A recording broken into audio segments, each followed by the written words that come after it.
You see, you're moving your leg, but your shoulder is a little bit... Now, that was pretty good. That was pretty good. Your shoulder may be a little bit tense. The upper body and the lower body has been united. Now, you see now, I don't think we mentioned this because your leg was... You see, you let it stay and then back. Now, see, I really, definitely, your initial move has really improved. Really improved. Relax, that is. Move it. 1, 2, 3. Now, that was good. That was good.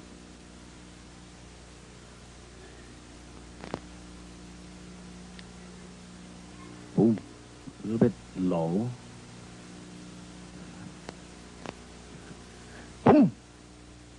Good. Now, this is the flexibility now. Now, I want you to watch your left leg, you know, the stationary leg. Now, watch the stationary leg one out. The first one, you didn't make it. Now, the second one, you didn't. Now, watch this now. Watch. Boom. You see how it really straightened out and you let all the weight rest on the heel and it just reach easily. Now, this is the side kick going over. Now, listen to this now. I like your very good natural feeling on the first one, though the kick was not too good. I mean, you see how it just really, you know, very smoothly it go up there. Now, the second one, you want to control your foot position a little bit. Maybe you are too much control in there. Watch now.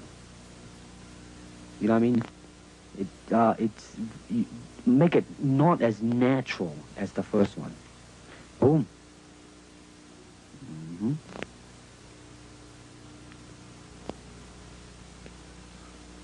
You see now, when you do it right, man, when it touches, your left leg is all stretched out and it's just an easy type of a thing. Now, I think we are comparing. I let your leg dangle out there. I asked you to do it because, you know, so you will get a feeling of it. Now you're going to bring it back quick now. Watch this now. And you see?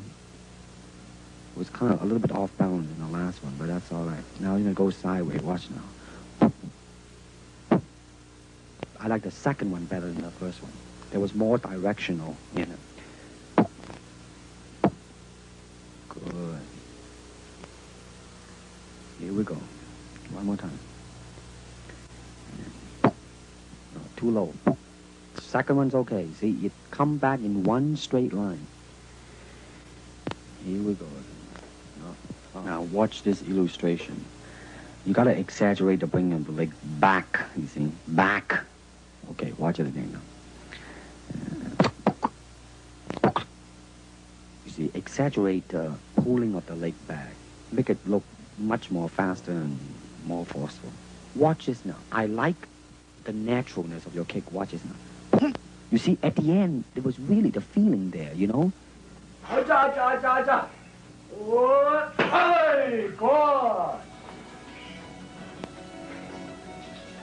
Get your back jumping up and down. Hey, good. Once more.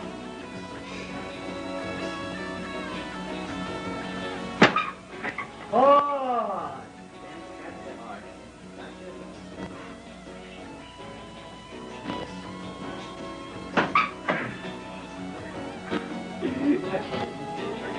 One more. One more. Just move everything really tight.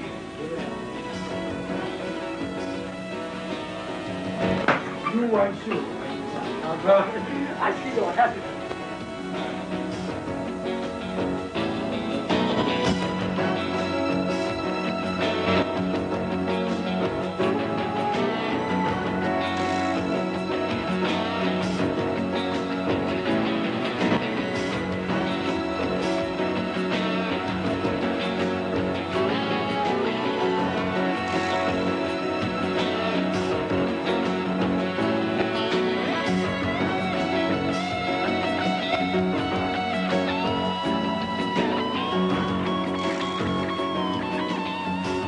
Physically, how can I be so well coordinated? That means you have to be an athlete. That means you got to have jogging and all these basic ingredients, right? Well, my dad made a point at the time that he was training that there were a lot of martial artists who weren't paying enough attention to their instrument, you know, and certainly the instrument of the body is what you're going to be using in your practice of the martial arts. So I think it's very important to keep up the tempo, so to speak. I'm interested in that point you reach where you actually fail from exhaustion at something, whether it's a weight training exercise or a cardiovascular exercise. I'm interested in seeing just how much that point is a physical point and how much it's a mental point. And so that's what I do. I jump a lot of rope, I run, I ride a life cycle. I much more prefer to go out and actually ride a bicycle or run and, you know, see some scenery. And then I work out down at the academy, which is on some levels a very cardiovascular workout. Some of the classes I take, like the Muay Thai kickboxing classes, a hell of a cardiovascular workout. Yeah. And then some of the classes are more technique oriented, so you're not huffing and puffing so much as you are just learning individual techniques. And then I work out at the weightlifting gym, where I do 2 body parts a day, pretty much. And then I break that up occasionally, so I do like back and biceps on one day, chest and triceps on another day, or something else, and delts and legs on the third, or something like that. And it was just a, you know, switch it. I found that was generally the best thing to do, whether it was with a high weight or a low weight. And what I understood the process to be was that working with heavy weights would build mass, whereas working with low weights was intended to build like density and really carve out the muscle a lot more. And since I personally have never been interested in getting large as much as just getting cut, I tended to work with a lower weight. But then to me, getting cut is also mostly a question of vascularity. It has to do with how much body fat you're carrying. So I've always done a lot of cardiovascular work because that's also real world power too. I mean, I suppose it's good if you want to pick up heavy objects that have large muscles, but cardiovascular stamina is something that seems to come in handy a lot more often than a large muscle would. You go down to the academy and you try and do a 3-minute round on the Thai pad. I don't care how big your muscles are. If you don't have a real good cardiovascular system, you're going to be dead in about 45 seconds. I'm still going to be going. Now, you want to kick it when it's coming to you. That's right. You let your foot jam.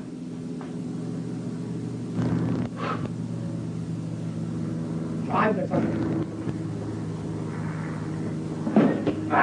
Push it. Okay, now, Jim, go and kick a bean bag and give me the thrust the sucker to Kingdom Come.